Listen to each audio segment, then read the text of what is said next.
3, tense. Grammar rule number 3, tense. This is page 37 of the manual. Page 37 of the manual. So what is tense? Tense is what happens when you study for the SAT. Kidding, that's not the tense we're talking about here, obviously. The tense that we are talking about here is the time at which a verb's action happens or happened.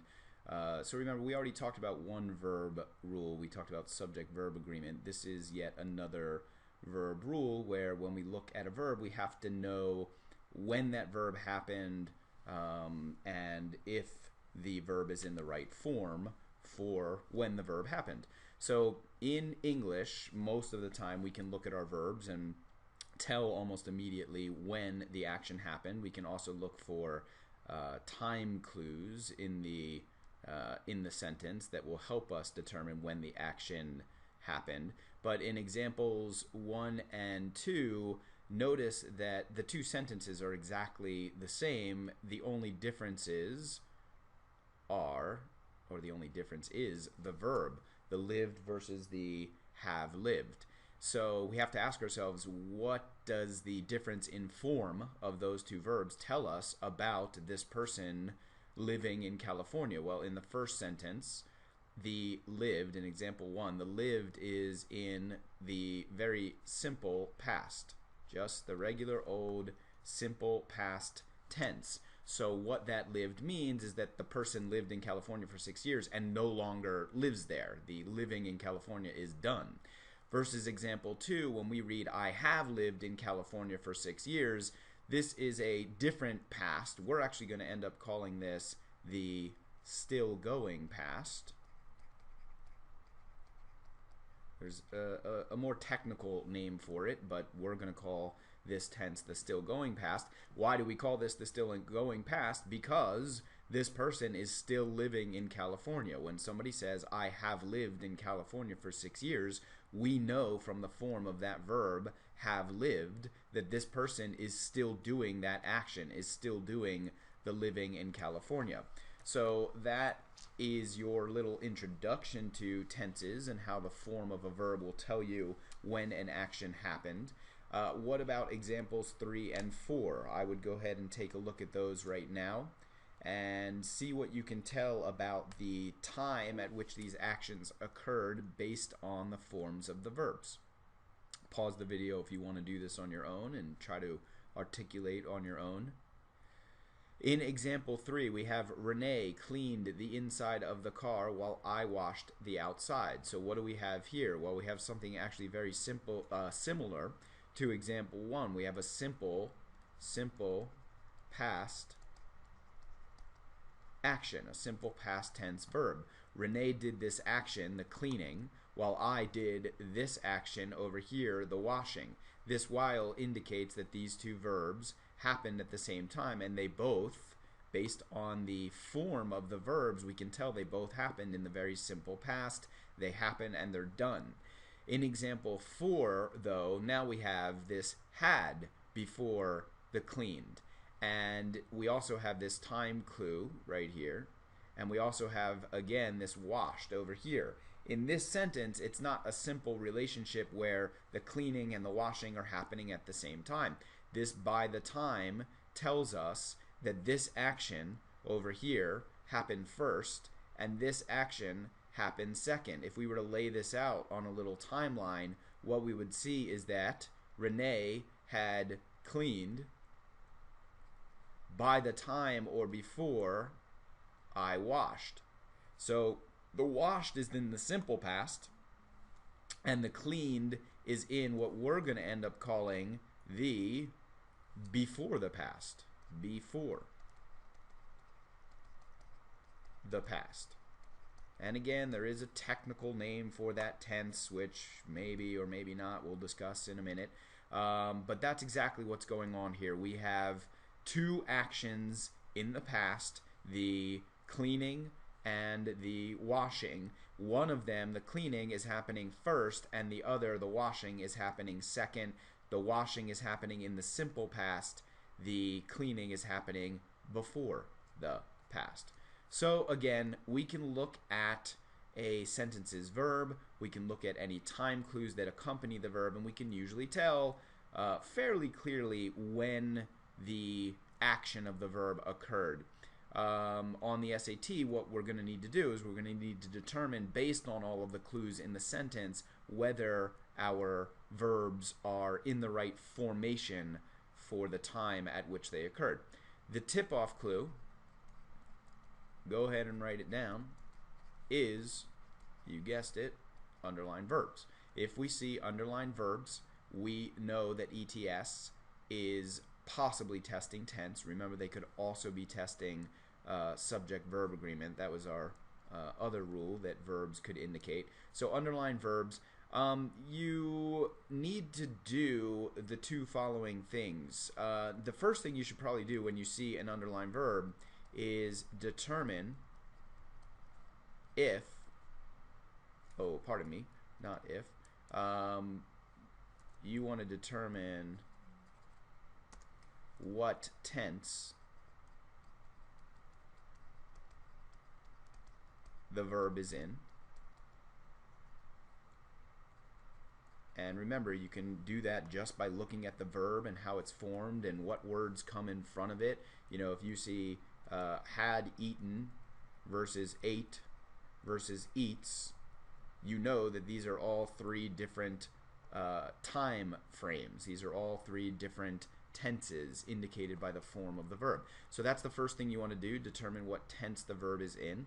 And the second thing that you want to do is you want to look for other verbs and / or time clues to determine if underlined verb, this guy gets a little long here, so I'm going to continue down under here, is in correct tense. So you want to look for other verbs and or time clues to determine if the underlined verb is in the correct tense. What do we mean by time clues? Well, glad you asked. Right here we have some examples of visual tip-off clues that would serve as time clues, and time clues can indicate past action, they can indicate present action, future action, they can indicate chronology or order or simultaneous action. There are tons of time clues. This is not an all-encompassing list. There are other time clues, but these are just some examples of things that if you were to see these words in a sentence and you were to see an underlined verb, very good possibility that ETS is testing verb tense. Look at example 5. Go ahead and do it on your own. Press pause on the video if you would like to attempt it on your own. Okay, example 5. So, whenever Tariq learns a new method in art class, he sought out the work of sculptors who have used it with success. So notice that we have our underlined verb. It looks like the underlined verb is in the simple past. He sought out the work of sculptors. That's the simple past. So that was our first job, to determine whether the verb, what tense the verb was in. Once we determine the verb is in the simple past, we have to ask ourselves, should it be in the simple past? So we looked for other, sometimes non-underlined, frequently non-underlined verbs, and time clues, and we actually have both in this sentence. We have a time clue and we have another non-underlined verb. So this time clue, remember, whenever is like a, or is exactly a simultaneous action time clue. It tells us that two things are happening at the same time. Whenever Tariq learns something, he does something else at the same time. Well, learns is in the the present tense. So these two, that was supposed to be simple past, these two verbs should be in the same tense, and they are not. One is in the simple present and one is in the simple past. So this simple past needs to change to match that present tense verb. We should say, whenever Tariq learns a new method in art class, he seeks out the work of sculptors who have used it with success. So again, what we had was a simple past tense verb, the sought out. We had a time clue and a present tense verb. The time clue indicated that our two actions should be happening at the same time. Therefore, this second verb, sought out, should match this first verb, learns. We have to change this simple past tense verb to a present tense verb. Those are the major things that you need to know about tense in general. Now on the next page, page 38, we're going to go into some of the tenses in a little bit more detail. In terms of the basic tenses, we have in English many variations of tenses, but there's really only 6 basic ones, and there's really only 5 that you need to know for this test, and there's really only 4 that will be fairly important on the SAT. So the first is the present tense, something like I walk to school. I am walking to school would be another variation of the present tense that would be called the progressive present tense, or the ongoing, or the continuous present tense. I walked to the gym, we're going to call that one the simple past tense. And I have walked with a limp ever since the accident, that one we're going to call the still going, or unknown past tense, still going or unknown past tense. The next one, which we also saw on the previous page, we're going to call the before the past. And the last one, that is just the simple future. Oh, that's not how you spell future. Do not spell future like that. And do not use a highlighter if you want to try to erase something either. Simple future tense. So the present, the simple past, the still going, the unknown past, the before the past, these are the 4 that are going to show up most on the test. And it's actually these, it's really these 3 that ETS will ask you to sort of correct or choose between most frequently. So let's talk about those 3 in a little bit more detail, the past tenses. So the 3 past tenses, once again, remember we have the simple past, the still going or unknown past. That's our second past tense. And then remember we have the before the past. So those are the 3 we're going to discuss right now. So the simple past, when would we use the simple past? Well, we would use it in a few cases. Number 1, the action is completed in the past. I'm going to actually highlight this. So completed in the past at a specific time, something that was completed in the past over a period of time, something that was habitual in the past. I'm going to go ahead and jump down to these examples so that we can see what these uses look like. So notice in example 1 down here, last week Scott attempted to jump the canyon in his car. So that's an example of an action, the attempted, that happened in the past at a specific time. It happened last week. So action happened in the past at a specific time. Number 2, Sawyer lived in Brazil for 3 years. This was very similar to one of the first questions we saw on the previous page, where the living happened in the past and is done. Sawyer lived in Brazil for 3 years indicates that for 3 years in the past, over a period of time, in other words, he lived in Brazil, but he no longer lives there. So this was completed in the past over these 3 years, and the action is no longer occurring. Example number 3, Haley played piano every morning before school. Again, indicates that in the past, but no longer, Haley habitually played the piano every morning.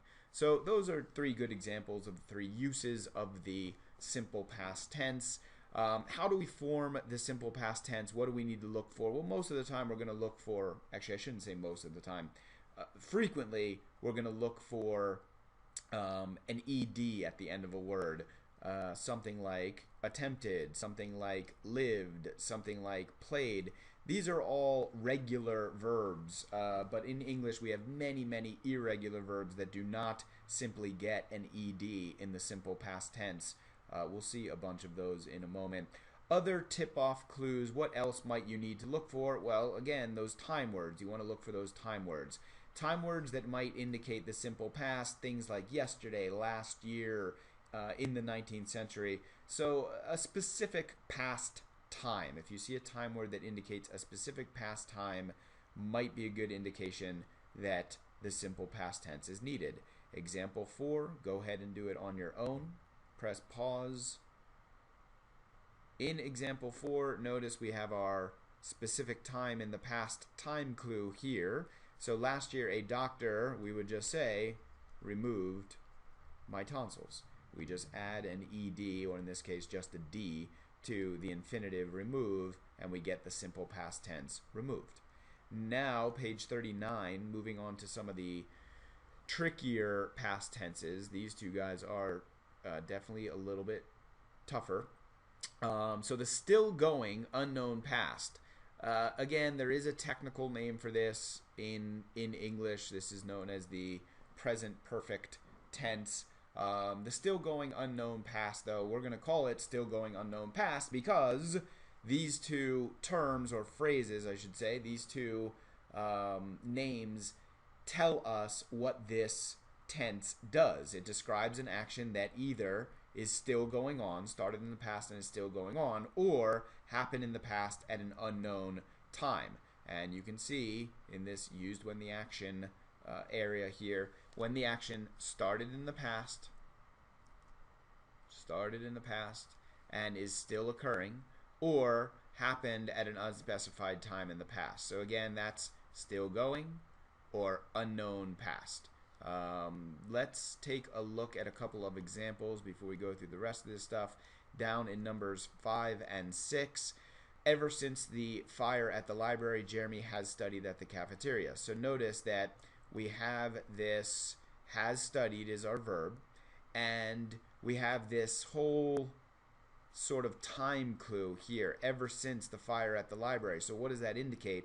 It indicates that the fire in the library happened at some point in the past, and ever since then, Jeremy has been studying at the cafeteria. So we have something that happened in the past, the fire at the library, and then this action, the studying, has been happening ever since there. So if we lay this out on a timeline, basically what we have is we have the fire in the past, here's the present where we are, and this action started when the fire happened and has been happening all the way up to the present. So this is a still going action. Then in example 6, we have eaten at the new restaurant downtown. Well, notice there's no specific time clue in this sentence like yesterday or last week. We just have this, we have eaten at the new restaurant downtown. This is an action that happened in the past at no specific time. So again, we use this form of the verb, have eaten, to indicate that the action happened in the past but at no specified time, no specific time. If there was a yesterday at the beginning of this sentence, if this sentence had said something like yesterday, then we would say yesterday we ate at the new restaurant downtown, because we have now been provided with a specific time in the past at which the action occurred. However, we don't have that yesterday. We have no specified time, which means we're using the still going or unknown past tense. So how do we form the still going or unknown past? We form it with these helper verbs. The two helper verbs are forms of the verb to have, and we're going to use the has or have depending upon the subject. Basically, if the subject is singular, we use has plus a past participle. We'll talk a little bit more about past participles in a second. And then if the subject is plural, we use have plus the past participle. So he has eaten versus they have eaten. Now the subjects I and you, they, oops, sorry, that eaten might have gotten a little bit cut off there. They have eaten. The subjects you and I, they act a little bit oddly. You and I actually take the have plus the past participle. I have eaten, you have eaten. So be careful of that. Your other tip-off clues are time words indicating that something started in the past and is still going. Very common ones are since and ever since, like we had in example 5. Or if we see a time clue that says that something happened in the past at no set time or over a long period of time, for instance, over the last decade, he has been to Europe several times. That must be nice for him. Over the last decade. So notice this is happening at no specific time in the past, but over a period of time in the past. We would use the has or have plus the past participle to describe those actions. Example 7, go ahead and do it on your own right now. Press pause on the video and do it on your own.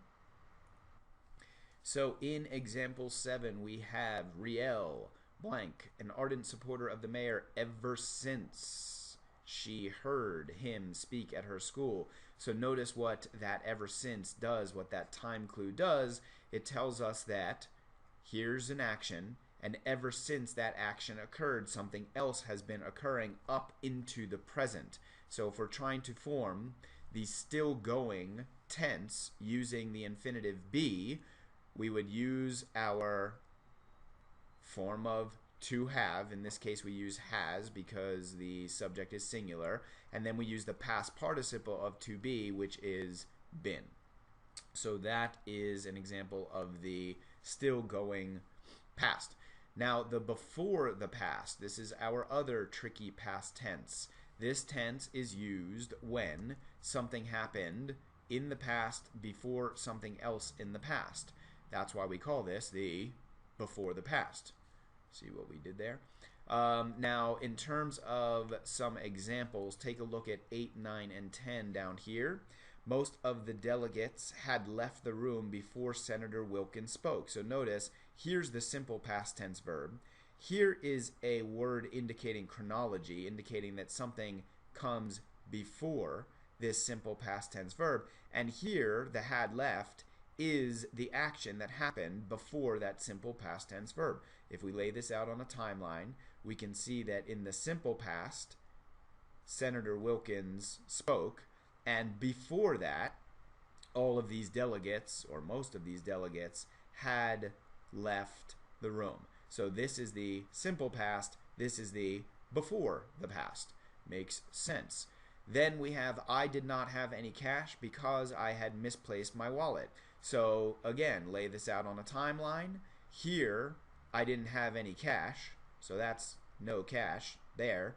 And then before that, the misplaced happened, and that's why in the simple past, I did not have any cash. So simple past, did not have any cash. Before that past, misplaced the wallet.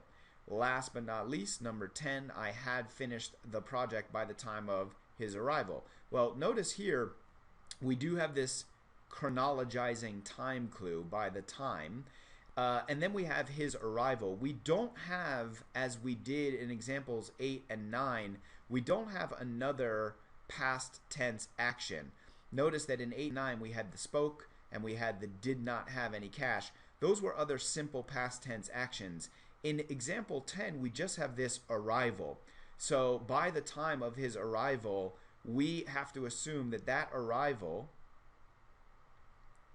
happened in the past, because this had finished tells us that the finishing happened in the past before some other past event, in this case. Not another past action, but a past event. So here we had finished the project, or I had finished the project, and here time of his arrival. So the finishing happened by the time that arrival happened.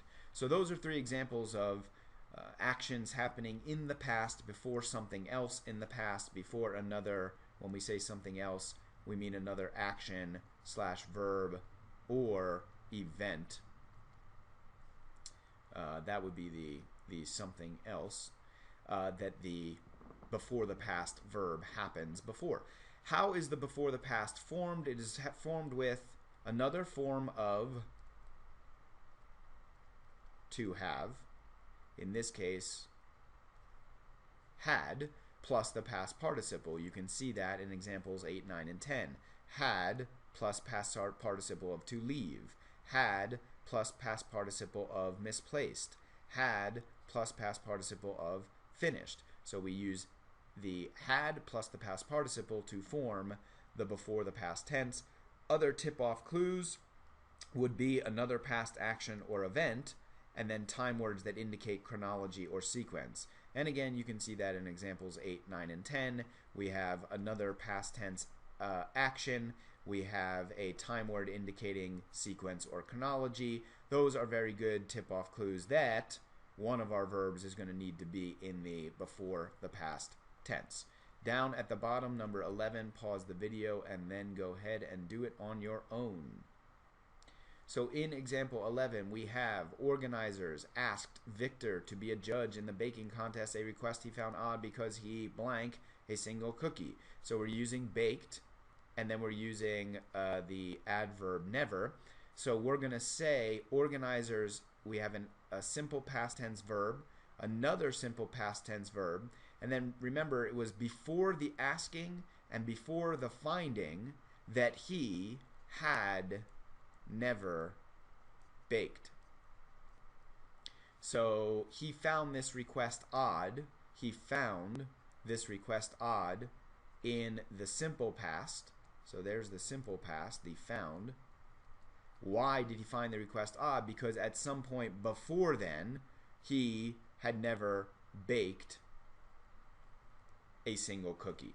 So again, we would need the before the past tense here, and we form that with had plus the past participle. In this case, we're inserting an adverb never before the had and the past participle.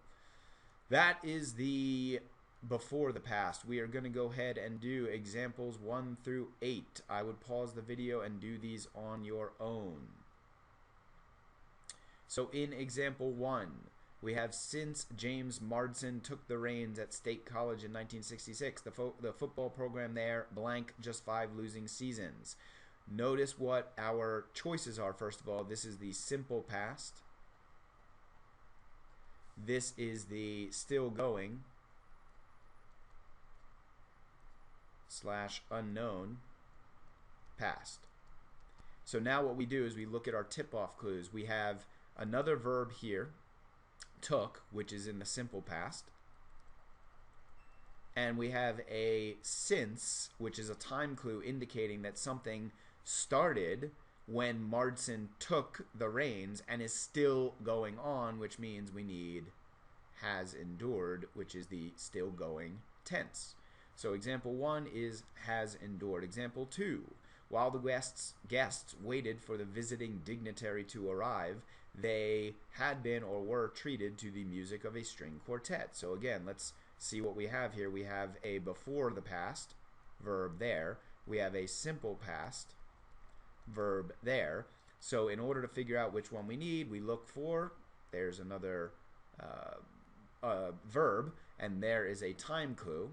Remember that that time clue is a simultaneous action time clue. While means 2 actions are happening at the same time. This verb waited is in the simple past.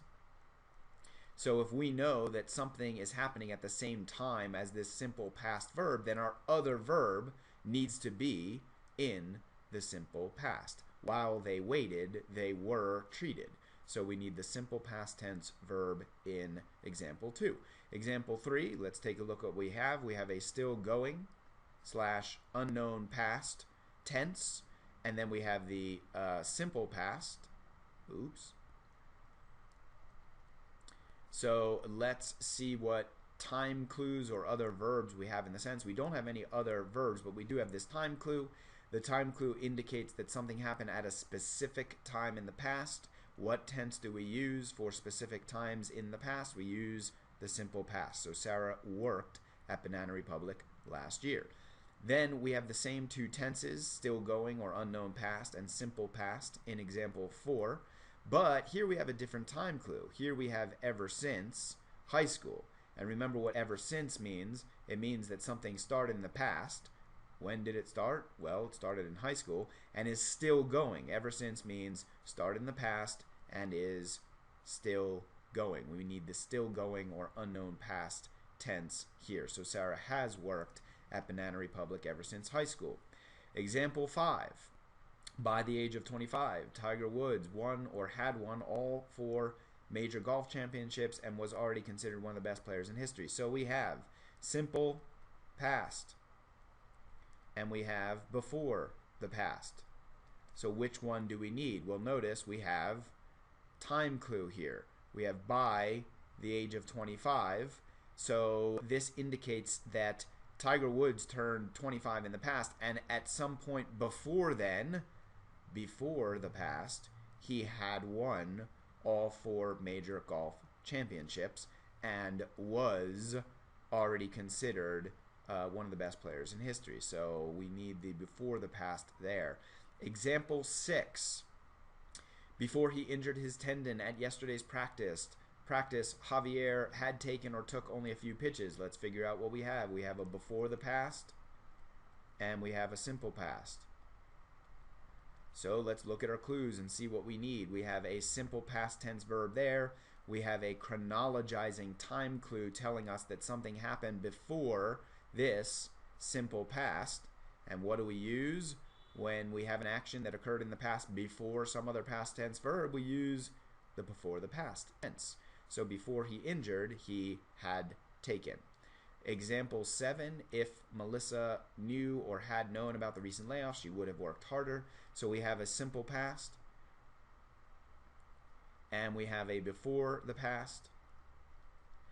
Let's look at our clues. We have would have worked harder. So let's lay this one out on a timeline. So let's say that here she would have worked harder. So that looks would have worked. Oops, that was supposed to be worked. All right, that's getting messy. Hold on for a second. Let's get rid of that. So here's the would have worked.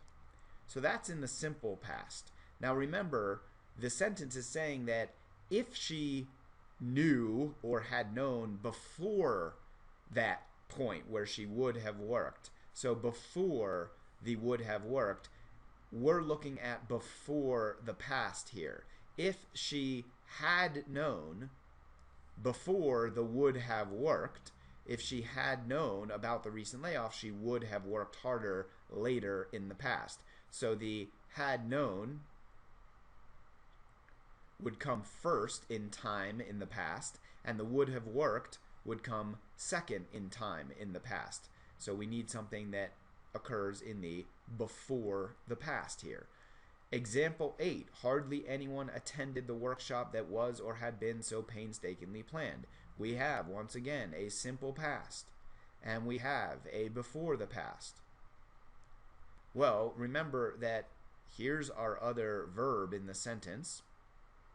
That is in the simple past. We have to ask ourselves when the workshop was or had been planned. The workshop had to have been planned before anyone attended the workshop. So because that attended is in the simple past and the planning took place before that simple past, we need the before the past here.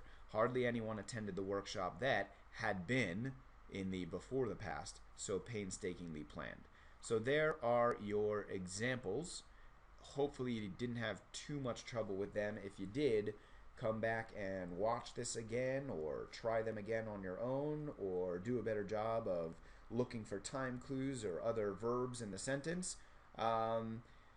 Tricky past participles. Let's talk about the past participle. So remember, the past participle is simply the form of the verb that follows has, have, or had.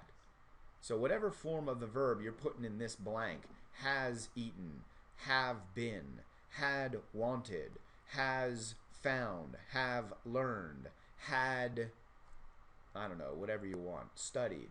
That's a good one. Studying's always good. So whatever form of the verb you're putting in this blank, that would be known as the past participle form of the verb. Sometimes what ETS does on the SAT is they are simply testing you on the correct form of the past participle. In other words, you might have the right tense, but you might have the wrong past participle. Take a look at example 9. Pause the video, try it on your own. So in example 9, we have Derek and his sister, extremely close as children, have spoke on only a few occasions since he moved out of the country. So notice, we have a since, we have a moved. The since indicates that something started in the past when he moved and is still going.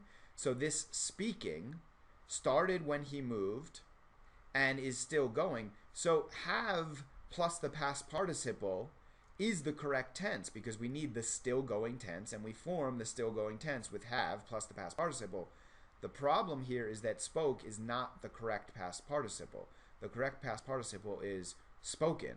We do not say have spoke, we say have spoken. Spoke is the simple past form of the verb to speak. It is not the past participle of the verb to speak. So that's number 9. Most past participles, generally students don't have too much trouble with them. However, there is a set of verbs that tend to be really sort of strange. So what we're going to do here, and if you want to try these on your own, press pause, go ahead and fill in this table, this chart right here.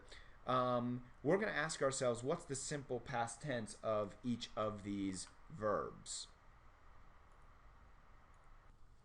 The simple past tense of begin, we would say yesterday I, and actually I'm going to jot that down, yesterday I, we would say yesterday I began.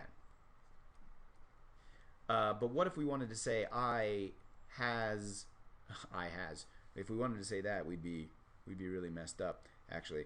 Sorry, let me get rid of that. I have, what would we put here? We would put I have begun.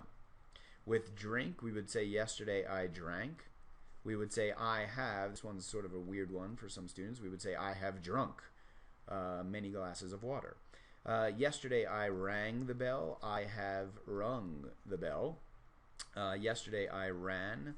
I have run around the track many times. Yesterday I sang. I have sung that song on many occasions. Yesterday the boat sank and the boat has sunk. Yesterday I swam across the English Channel. I have swum across the English Channel many times. So notice that in all of these cases we are going from an A form of the verb to a U form of the verb. If ETS tests you on past participles, it is possible, probable that they would test you on some of these past participles because these do tend to be the trickiest of the past participles. That is all for tenses. So remember what your main jobs are. Your main job is, first of all, spotting an underlined verb. That's the first thing you need to make sure you're able to do. Once you spot the underlined verb, you determine what tense that underlined verb is in, and then you look for other verbs or time clues in the sentence to determine if the underlined verb has the right tense. In terms of your past tenses, remember there is a simple past tense, there is a still going or unknown past tense, and then you have the before the past tense. In terms of recognizing when they're testing you on these trickier past tenses, just keep in mind that has or have indicates still going or unknown past, and had indicates before the past. If you see a has or have, or you see a had, just make sure that you have the proper additional tip-off clues, namely the time clues, to justify the still going or unknown past or the before the past being used. That is all for tense.